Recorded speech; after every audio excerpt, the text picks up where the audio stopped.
Chris, you've had a couple of days to kind of take in, assess what happened on Tuesday night. Has this been the hardest, maybe week, 2 weeks, not just in your managerial career, but perhaps in your footballing career? It's not been easy, but you've got to be resilient and tough in this game. So you can't dwell on things for too long. The players know I'm angry. The players know that it wasn't good enough. So we remember it. We keep it in our minds because it's got to drive us forward. But as I say, we have to move on quickly. There's another game to get.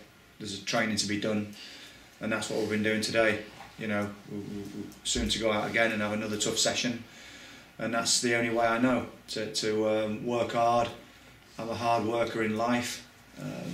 That's the way I've been brought up myself, and I want the players to give me a reaction. You had a bit of a lock-in after the game. Over an hour or so, apparently you were in there with the players. Obviously, you don't want to tell me everything you said because we haven't got an hour. But what were the general themes? What did you express to them? Well, it wasn't a teacup smashing session. It was a some home truths about our individuals doing enough on and off the pitch to be a winner, and I think we all came out of the meeting knowing that there had to be more done by certain individuals and as a group.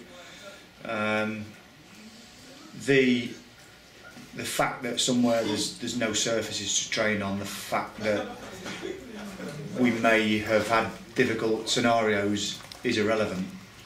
You can find it within yourself to do more all the time. And as I say, that's the theme that came out of the meeting, that every single player needs to do more on and off the pitch. Because as far as I was concerned, it's unacceptable. Not been through that as a player at Torquay, that type of performance, and yet I can't abandon the players that I've got, because they're all I've got and I am all they've got. So we have to stick together as a group, and we will do. You're a stronger man if you do that, and that's the way that I am.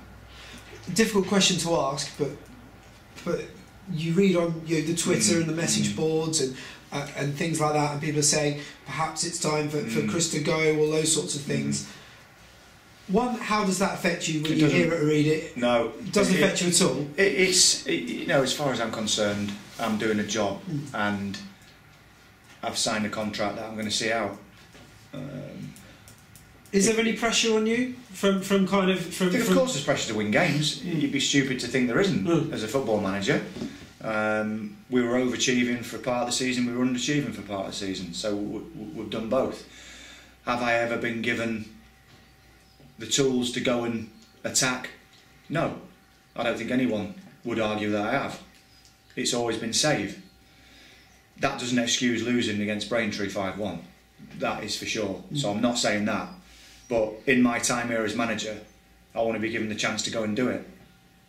And do you feel that come the end of the season, when you kind of have all your own players, well, then it's my... Of course, yeah, and I'm judged every week. I've got no problem with that. People have got every right to say what they want, because they pay their money and they've worked hard in their week to watch, hopefully, and be entertained. And that didn't happen.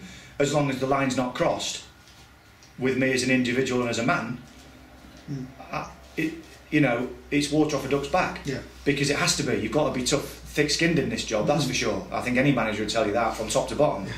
As I say, as long as there's not a line crossed, then I'm fine with anything. There's only one person that is heads above the door, and that's mine. So I feel it more than anyone. So, this sort of thing about worried and no.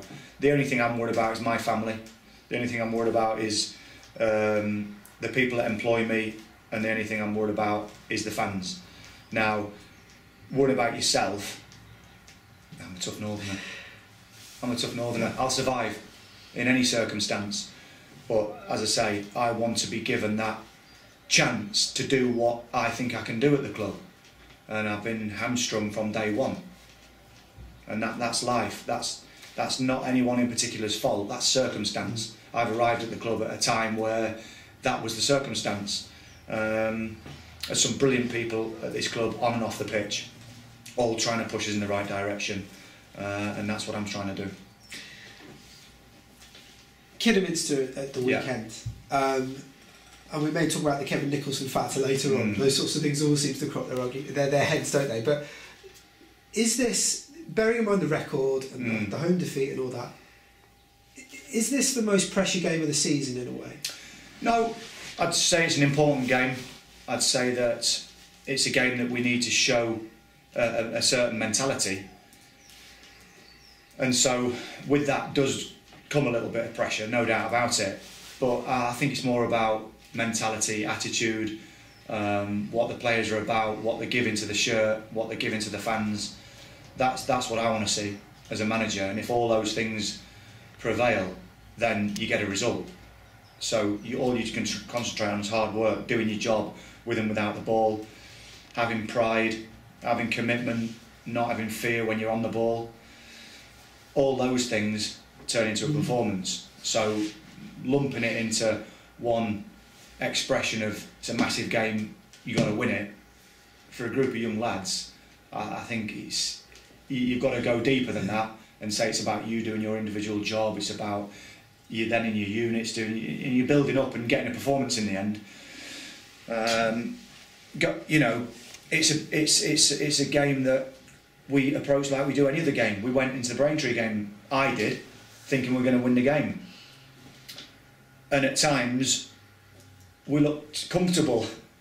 We just had a very, very bad spell where inexperienced players showed their inexperience. Fitness-wise, how is the squad looking? I know obviously Gus McDonald is going to be out for a spell, which is a blow, no doubt about it. Do you keep three at the back? Do you go back to four? Well, how many changes do you make to a side that loses five? There's only so many changes you can do, isn't there? There's only, we changed it to try and go and get an equaliser, and it's a system that everyone knows in football that we changed it to. So individual errors cost us the goals. Shape didn't. Individual errors cost in most games. Shape equals a different game plan against an opposition and maybe gets into their weaknesses, but individual errors cost goals, and that's what happened on Tuesday. So there are only so many players I can choose from, and that's the case. End of story. And whoever trains well out there this morning, this afternoon, tomorrow morning, gets the shirt. Simple as that, because they're the best player. And if they're the best player in training, they play on a Saturday, and then they've got to be the best player on the Saturday to keep the shirt. But is there a queue of players lining up to drag the shirt off the players that are playing? Well, no, there isn't, because there's only so many I've got to choose from, and there's only so many fit. And finally, I mentioned it earlier on, Kevin Nicholson, a good friend of yours on and off the field over many years, coming back for the first time to play for Kidderminster. These things kind of write themselves sometimes, the script, don't they? What do you make of Kevin's kind of return to playbook? Great lad, great player.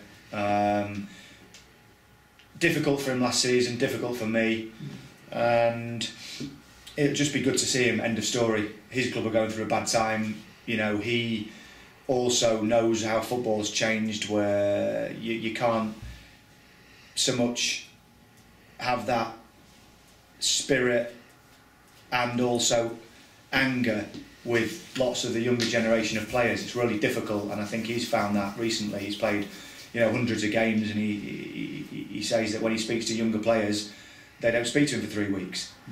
Whereas in our day, you could have a go at your teammate, and after the game you'd be having a laugh together. And there's definitely been a shift of that, and that's a social thing, that's a generational thing, no doubt about it. But I'm pleased he's carried his career on. I'm pleased he's got his contract at Kidderminster. He's a top lad, and that never changes whether I have him as my player or not. And he will get a great reception. because he was a great servant to the club. With injuries to Tom Cruise and a young 17-year-old left back, in hindsight, you could, for the outside looking, you could probably do with a Kevin Nicholson. In hindsight, I think we'd all be millionaires, wouldn't we? Indeed. In hindsight, we'd all be millionaires and we'd all be doing different things. But you can't look back, and it's the same as Tuesday. You remember the anger, you remember the pain, but you have to move on very quickly. Whether it's a defeat, whether it's Kev leaving the club, he's moved on. We've got to move on. But it'll just be great to see him.